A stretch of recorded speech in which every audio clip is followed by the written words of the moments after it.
സ്ഥാനാർത്ഥി നിർണയം വേഗത്തിൽ പൂർത്തിയാക്കാൻ കോൺഗ്രസ്. നാളെയും മറ്റന്നാളും കേന്ദ്ര തെരഞ്ഞെടുപ്പ് സമിതി യോഗം ചേരും. കരട് പ്രകടന പത്രികയ്ക്ക് അംഗീകാരം നൽകാൻ നാളെ കോൺഗ്രസ് പ്രവർത്തക സമിതി യോഗവും ഉണ്ട്. BJPയുടെ മൂന്നാം ഘട്ട സ്ഥാനാർത്ഥി പട്ടിക ഇന്ന് പ്രഖ്യാപിക്കും. പുതുമുഖങ്ങൾക്ക് പ്രാധാന്യം ലഭിക്കുമെന്നാണ് വിവരം.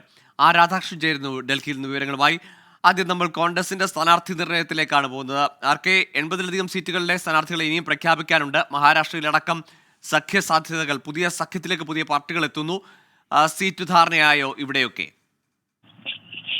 സീറ്റ് ധാരണ ചർച്ചകൾ ഏതാണ്ട് പൂർത്തിയാകുന്നു എന്നുള്ളതാണ് കോൺഗ്രസിന്റെ ദേശീയ നേതൃത്വത്തിന് ഇപ്പോഴത്തെ ഒരു വിലയിരുത്തൽ. അതിന്റെ അടിസ്ഥാനത്തിലാണ് ഈ ചർച്ചകളിലേക്ക് കടക്കുന്നത്. സാധ്യമായ ഇടങ്ങളിൽ എല്ലാം വിജയം എന്ന ലക്ഷ്യം ഇട്ടുകൊണ്ടാണ് കോൺഗ്രസ് മുന്നോട്ട് പോകുന്നത്. കൂടുതൽ സീറ്റ് നേടി ഏറ്റവും വലിയ ഒറ്റക്കക്ഷി ആയി മാറുക എന്നുള്ളതാണ് കോൺഗ്രസിന്റെ ഇപ്പോഴത്തെ ലക്ഷ്യം. അതിനു വേണ്ടിയിട്ട് പ്രാദേശികമായിട്ടുള്ള എല്ലാ സഹകരണങ്ങളും ഉറപ്പാക്കിക്കൊണ്ടുള്ള സ്ഥാനാർത്ഥി നിർണയമായിരിക്കും കോൺഗ്രസ് നടത്തുക.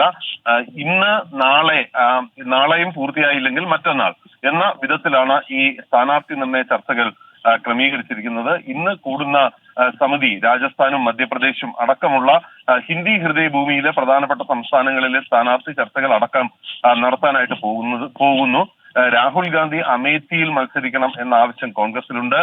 പ്രിയങ്ക ഗാന്ധി റായ്ബറേലിയിൽ സ്ഥാനാർത്ഥിയാകും എന്ന വിധത്തിലും കോൺഗ്രസിനുള്ളിൽ ഇതിനകം ധാരണ രൂപപ്പെട്ടിട്ടുണ്ട്. ഇക്കാര്യങ്ങളിലെല്ലാം കോൺഗ്രസ് നിലപാട് സ്വീകരിക്കും. ഇതിലെല്ലാം ഉപരി വാരണാസിയിലെ സ്ഥാനാർത്ഥിയെ സംബന്ധിച്ചിട്ടുള്ള ചില ആശയവിനിമയങ്ങളും കോൺഗ്രസിനുള്ളിൽ ഉണ്ടാകും എന്നാണ് നമുക്ക് അറിയാനായിട്ട് സാധിക്കുന്നത്. ഇന്ന് കോൺഗ്രസിന്റെ തെരഞ്ഞെടുപ്പ് സമിതി യോഗം ചേരുന്നു എന്നതിനൊപ്പം നാളെ പ്രകടന പത്രിക അന്തിമമാക്കുന്നതിന് വേണ്ടിയിട്ട് കരട് പ്രകടന പത്രിക വിലയിരുത്തി അത് അന്തിമമാക്കുന്നതിന് വേണ്ടിയിട്ടുള്ള യോഗവും ചേരുന്നുണ്ട്. ആർക്കൊപ്പം BJPയിലേക്ക് വന്നാൽ അടുത്ത ഘട്ട സ്ഥാനാർത്ഥി നിർണയം, കേരളത്തിൽ ഉൾപ്പെടെ സീറ്റുകൾ സ്ഥാനാർത്ഥികളെ പ്രഖ്യാപിക്കാനുണ്ട്. അപ്പോൾ മുതിർന്ന നേതാക്കൾ അല്ലെങ്കിൽ ശ്രദ്ധേയമായ ചില സ്ഥാനാർത്ഥി നിർണയം, ചില പേരുകൾ ഉണ്ടാകുമോ? മനേക ഗാന്ധിയുടെയും വരുൺ ഗാന്ധിയുടെയും ഒക്കെ പേരുകൾ ഉണ്ടാകുമോ? അതില്ലെങ്കിൽ അവരുടെ രാഷ്ട്രീയ നീക്കങ്ങൾ ഇതൊക്കെ ആകാംക്ഷയേറ്റുന്ന ഘടകങ്ങളല്ലേ? ഒരു ഭാഗത്ത് ഈ കോൺഗ്രസുമായി ബന്ധം ഉള്ള പുതിയ നേതാക്കൾ ആ പാർട്ടിയിലേക്ക് വരാൻ വെമ്പൽ കൊള്ളുമ്പോൾ മുൻപ് കോൺഗ്രസുമായി ബന്ധമുണ്ടായിരുന്നവരോ അല്ലെങ്കിൽ കോൺഗ്രസിൽ നിന്ന് BJPയിലേക്ക് വന്നതോ ആയിട്ടുള്ള ആളുകളെ, അഥവാ മറ്റു പാർട്ടികളിൽ നിന്ന് വന്നിട്ടുള്ള ആളുകളെ അവരുടെ സ്ഥാനാർത്ഥിത്വം ഒക്കെ നഷ്ടമാകുന്ന ഒരു സാഹചര്യമാണ് നമുക്ക് കാണാനായി സാധിക്കുന്നത്.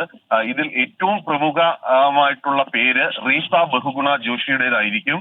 റീത്ത ബഹുഗുണ ജോഷി UPയിലെ ഒരു ഘട്ടത്തിൽ കോൺഗ്രസിന്റെ ഏറ്റവും മുതിർന്ന നേതാക്കളിൽ ഒരാളായിരുന്നു. അവർ BJPയിലേക്ക് വന്നെങ്കിലും ഇത്തവണ അവർക്ക് മത്സരിക്കാനായിട്ടുള്ള സീറ്റ് ലഭിക്കില്ല എന്നാണ് നമുക്ക് അറിയാൻ സാധിക്കുന്നത്. അതുകൂടാതെ നെഹ്റു കുടുംബാംഗം തന്നെ ആയിട്ടുള്ള മനേക ഗാന്ധിയും അടക്കമുള്ള വരുൺ ഗാന്ധി ഉൾപ്പെടെ ഉള്ളവർക്കും സീറ്റ് ലഭിക്കില്ല എന്നാണ് ഇപ്പോഴുള്ള വിവരം. ഒപ്പം ബ്രിജ്ഭൂഷൺ ശരൺ സിംഗിനെ പോലെയുള്ള ഏതാനും MPമാർക്കും ഈ ഘട്ടത്തിൽ സ്ഥാനാർത്ഥി പട്ടികയിൽ ഇടമുണ്ടാകില്ല എന്ന് അറിയാൻ സാധിക്കുന്നു. പകരം പുതുമുഖങ്ങളെ ഇറക്കാനാണ് സാധ്യമായ ഇടങ്ങളിലൊക്കെ ജനസ്വാധീനമുള്ള പുതുമുഖങ്ങളെ ഇറക്കുക എന്ന തന്ത്രമാണ് ഉത്തർപ്രദേശ് അടക്കമുള്ള സ്ഥലങ്ങളിൽ BJP പയറ്റാനായി പോകുന്നത്. അതിന്റെ അടിസ്ഥാനത്തിലായിരിക്കും ഈ സ്ഥാനാർത്ഥി പ്രഖ്യാപനം ഉണ്ടാകാനായി പോകുന്നത്.